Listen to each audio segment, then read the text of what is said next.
Communism is when no iPhone.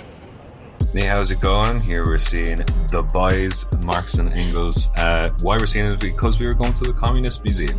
Passed through Rainbow Road on our way to some pretty amazing architecture. Even saw a primary school group out with a fucking flag and hammer and sickle class. This museum was just stunning to just look at from the outside, never mind the inside. It's free to get into. It is surrounded by statues of the working class people of China, plumbers, postmen, factory workers, farmers, paintings of Lenin. All of the artwork was basically the Red Army, guerrilla warfare. It was men and women in workers' clothes fighting imperial powers. It was pretty amazing stuff. It was truly a people's war. You can tell that it was like the poor agricultural people of the area just like got together and did a bit of fighting. And you said it reminded you of Ireland. Oh yeah, like the 1798 rebellion where people were just fighting with pikes and spears and stuff. Same as that. You can see here some of the weapons used, like agricultural implements, simple like spears and shit. Then we saw our old friend Edgar Snow there in his famous photo of Mao Zedong. Now we have some pretty fancy flags here. You can see the axe and sickle. When Edgar Snow first got to the country in the 30s, he describes in his book seeing people in desperate poverty. This 80% of the population who were living in the rural areas. He described seeing really young girls being taken to brothels and people struggling to put the next meal on the table, and just horrific poverty basically. And that is who the Red Army were made up of and who the Red Army were fighting for. And this museum is dedicated entirely to them and to the people who built what this country is now, which was amazing to see. Yeah, when you think about the Great Leap Forwards and like the massive industrialization that led us to having like tanks that looked like David Brown tractors to having the most advanced stuff on the planet. Like when you think about like high-speed rail, in 2010 they started building it. Now they have, like, China has 2/3 of all high-speed rail, and we passed loads of construction on the way around China as well. There's the boys. The founding fathers, if you will. China's answer to the founding fathers. Is it China's Mount Rushmore? Yes, that's China's Mount Rushmore.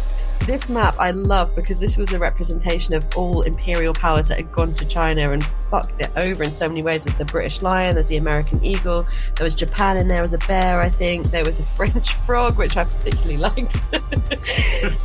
And it was just a great representation of how they had been invaded and just torn to pieces again and again.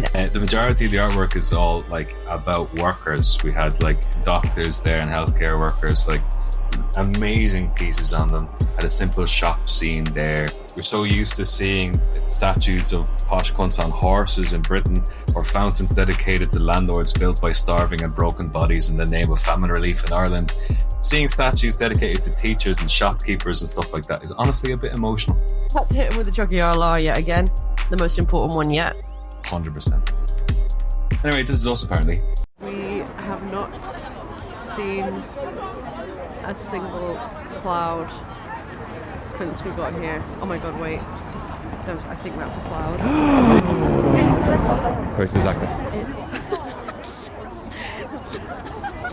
You can't say that.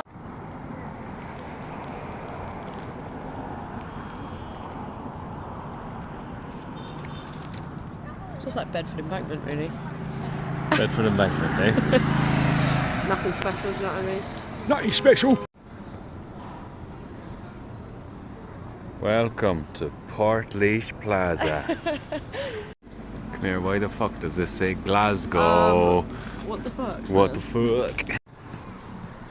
The two genders. In another insane mall with just strange little corners you go down, and there's an escalator and it's all rainbow, and this hairdryer was literally floating. No, in like the most ridiculous looking arcade on the planet. There were some serious boys in here that I didn't really want to film, but they were like wearing gloves and all, and they were very, very serious about their games. In malls, there's just loads of stuff going on. There's loads of indoor basketball courts. There was is it called Aviary? Aviary. That you could just go and hang out in. Lots of chill out areas, people just hanging out. It was really nice. We went back to Edgar Snowland and had ourselves a bit of a duck feast. We had duck soup, I think. Cilantro. Hey. And then we also had duck red carrot. Anyway, thank you very much for looking at us, I guess. Alright, look.